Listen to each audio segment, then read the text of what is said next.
Hello बच्चों, कैसे हैं आप सब। तो अच्छे तो होंगे ही आप। आज का जो हमारा टॉपिक है वो है फाइनेंशियल स्टेटमेंट यानी कि फाइनल अकाउंट। आज हम फाइनल अकाउंट के बारे में जानेंगे और ट्रेडिंग अकाउंट को बनाना सीखेंगे।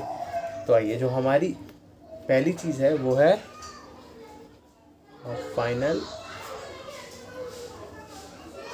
अकाउंट। अगर बात करी जाए फाइनल अकाउंट की, तो फाइनल अकाउंट दो तरह से प्रिपेयर होता है। एक होगा फाइनल अकाउंट विदाउट एडजस्टमेंट,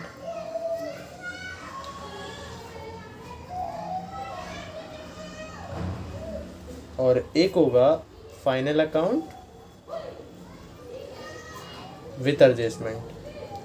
मतलब एक के अंदर कोई भी एडजस्टमेंट्स नहीं होगी और एक के अंदर एडजस्टमेंट्स होंगी। टोटल 14 एडजस्टमेंट जो हमें पढ़नी होंगी एडजस्टमेंट्स में, और विदाउट एडजस्टमेंट के अंदर एक भी एडजस्टमेंट नहीं है। आज जो हम करने वाले हैं वो है विदाउट एडजस्टमेंट, जिसके अंदर कोई भी एडजस्टमेंट्स नहीं होंगी। तो आइए इसको देखते हैं कैसे करा जाएगा।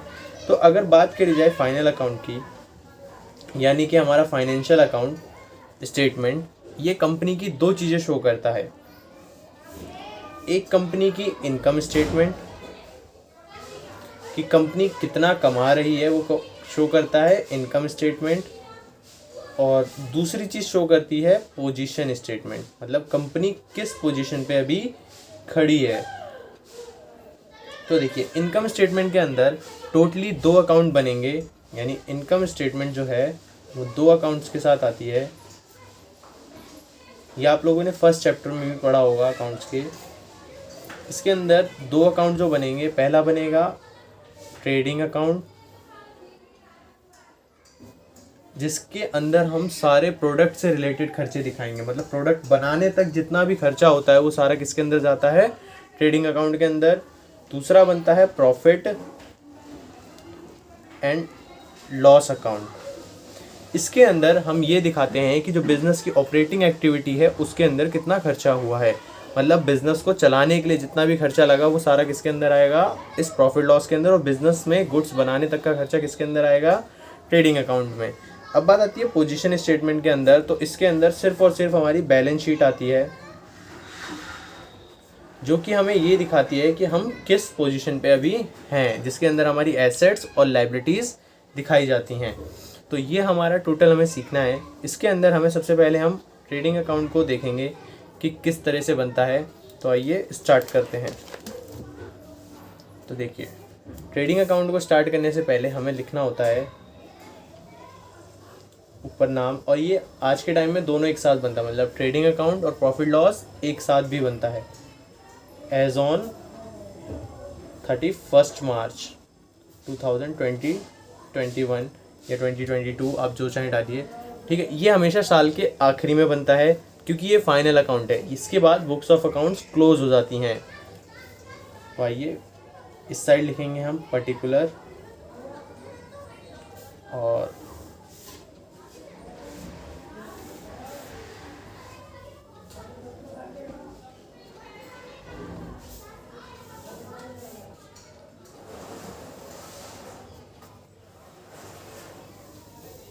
ये साइड होती है हमारी डेबिट साइड और ये साइड होती है हमारी क्रेडिट साइड। जो ट्रेडिंग अकाउंट है वो ओपन होता है ओपनिंग बैलेंस के साथ, to opening stock. Opening stock यानी साल के जो स्टार्टिंग में बैलेंस होगा वो, यानी कि पिछले साल का क्लोजिंग और इस साल का वो ओपनिंग होगा। और यहीं पे आता है टू परचेजेस, मतलब जितना भी हमने परचेज पे खर्चा करा वो सारा इसके अंदर से रिटर्न्स को माइनस करा जाता है, यानी परचेज रिटर्न और रिटर्न आउटवर्ड के नाम से भी कभी कभार वो गिवन होगा। इसको इसमें से लेस करने के बाद जो अमाउंट बचेगा वो बाहर की ओर निकल जाएगा। फिर उसके बाद यहाँ पे जितने भी हमारे डायरेक्ट एक्सपेंसेस होंगे, वो सारे के सारे एक्सपेंसेस यहाँ पे हमें नोट डाउन करना है। अब डायरेक्ट एक्सपेंसेस की अगर बात करी जाए तो डायरेक्ट एक्सपेंस और इनडायरेक्ट एक्सपेंस, हमारे पास दो तरह के एक्सपेंसेस होते हैं। डायरेक्ट एक्सपेंस वो एक्सपेंसेस होते हैं जो बिजनेस के प्रोडक्ट से डायरेक्ट रिलेटेड हो। मतलब किसी भी प्रोडक्ट को बनाने में जितना भी खर्चा आया वो सारे के सारे कौन से होते हैं, हमारे डायरेक्ट एक्सपेंस। जैसे कि फैक्ट्री रेंट, मतलब हमने कोई भी फैक्ट्री का रेंट दिया तो वो क्या कहलाएगा हमारे लिए, डायरेक्ट एक्सपेंस। और अगर हमने कोई सिर्फ रेंट दिया है तो वो इनडायरेक्ट एक्सपेंस होता है। तो एक फैक्ट्री रेंट हो गया। अब देखिए रॉ मटेरियल को लाने का खर्चा यानी कैरेज, कैरेज में भी सिर्फ और सिर्फ इनवर्ड वाला, आउटवर्ड वाला हमेशा प्रॉफिट एंड लॉस का पार्ट है, क्योंकि वो प्रोडक्ट बनने के बाद खर्च हो रहा है, और प्रोडक्ट बनने का जो भी खर्चा होगा वो हमारा इनडायरेक्ट एक्सपेंस कहलाएगा, कैरेज इनवर्ड। और वेजेस, हमारे जितने भी हमारे वेजेस लगे होंगे, फ्रेट और कोई भी यानी अदर एक्सपेंसेस। अब बात आती है क्रेडिट साइड में। तो क्रेडिट साइड में सबसे पहले स्टार्ट होता है बाय सेल्स से। हमारे जितनी भी साल भर में सेल्स की वो इस साइड लिखेंगे यानी बाय सेल्स के नाम से, और इसके अंदर से भी हम रिटर्न को माइनस कर देंगे यानी सेल्स रिटर्न और रिटर्न इनवर्ड। तो उसके बाद जो बैलेंस आएगा नेट वो बाहर निकाल देंगे, ठीक है। उसके बाद यहाँ पे एक चीज़ और लिखते हैं, वो होता है क्लोजिंग स्टॉक।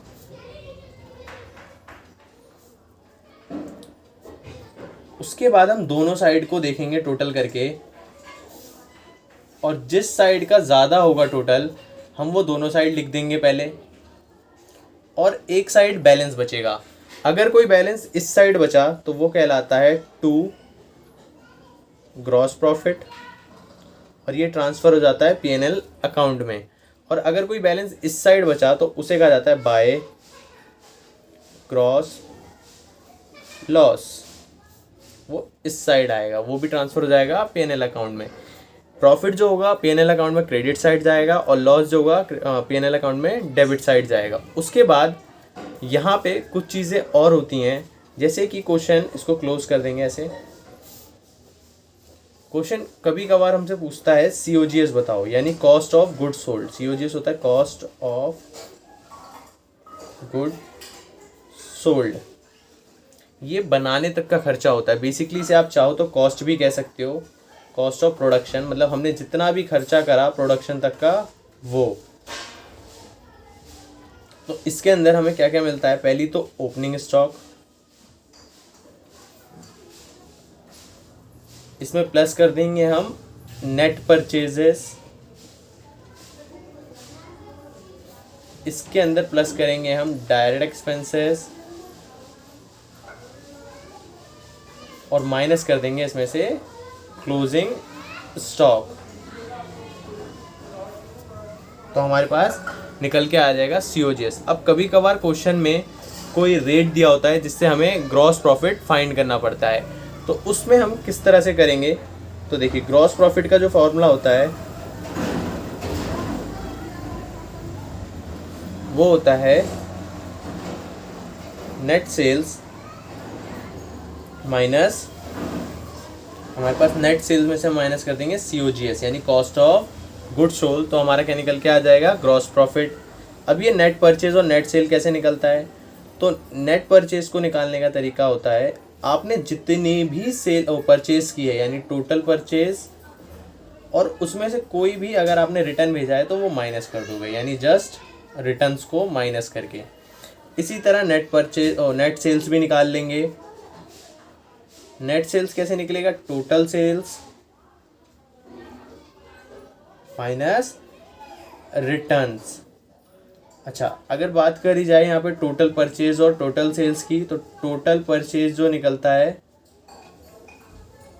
वो निकलेगा आपका कैश प्लस में क्रेडिट को मिला के। आपने जितना भी कैश में परचेज किया है और जितना भी क्रेडिट में, उन दोनों को आप ऐड कर देंगे तो टोटल परचेज आ जाएगा। इसी तरह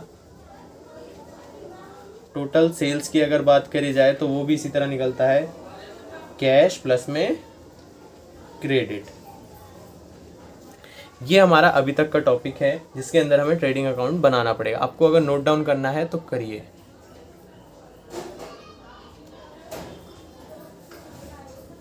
तो चलिए एक क्वेश्चन कर लेते हैं इसका और फिर देखते हैं हम किस तरह से बनता है। देखो हमें क्या दे रखा है, ओपनिंग स्टॉक की वैल्यू दे रखी है 1 अप्रैल 2018 में जो कि है 25,000।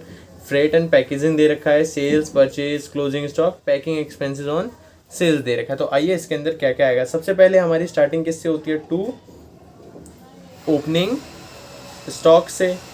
तो ओपनिंग स्टॉक की वैल्यू क्या है हमारे पास, 25,000 रुपये। तो हमने यहाँ 25,000 पुट डाउन करा। उसके बाद हमें फ्रेट और पैकिंग की कुछ वैल्यूज़ दे रखी है सबसे पहले, लेकिन हमें क्या लिखना होता है यहाँ पे, परचेजेस। इस परचेज के अंदर से कोई भी अगर रिटर्न होगा तो माइनस करेंगे, अदरवाइज नहीं। तो रिटर्न की वैल्यू देखते हैं कुछ है, तो रिटर्न की कोई वैल्यू नहीं है, तो जो नेट बैलेंस है वो कितना है, 1,40,000। और इस साइड आता है हमारा बाय सेल्स, तो सेल्स की वैल्यू कितनी है हमारे पास, 1,90,000 रुपये। अब इसमें भी अगर कोई रिटर्न होता है तो माइनस करते हैं, बट हमारे पास कोई भी रिटर्न अभी अवेलेबल नहीं है, तो यही हमारे लिए क्या हो गया, नेट हो गया। ये बाहर निकाल दिया हमने। अब देखिए, अब यहाँ पे क्या होता है, जितने भी हमारे डायरेक्ट एक्सपेंसेस होते हैं वो आता है। तो सबसे पहले हमारे पास फ्रेट एंड पैकिंग है, ये हमारा क्या है, डायरेक्ट एक्सपेंस, तो इस साइड लिख देंगे। मतलब फ्रेट मतलब होता है भाड़ा, और पैकिंग आपको समझी आ रहा होगा, पैकिंग करने का खर्चा, तो इसको कर देंगे 10,000, है ना। अब देखिए यहाँ पे हमारे पास और कोई है, ये packing expenses on sales, but ये सेल्स पे है, तो मतलब हमारे प्रोडक्ट बनने के बाद का खर्चा है। प्रोडक्ट बनने तक का खर्चा हमें कहाँ लेना होता है, ट्रेडिंग अकाउंट में। प्रोडक्ट बनने के बाद का खर्चा सारा प्रॉफिट एंड लॉस अकाउंट में, तो ये खर्चा कहाँ जाएगा, प्रॉफिट एंड लॉस अकाउंट में।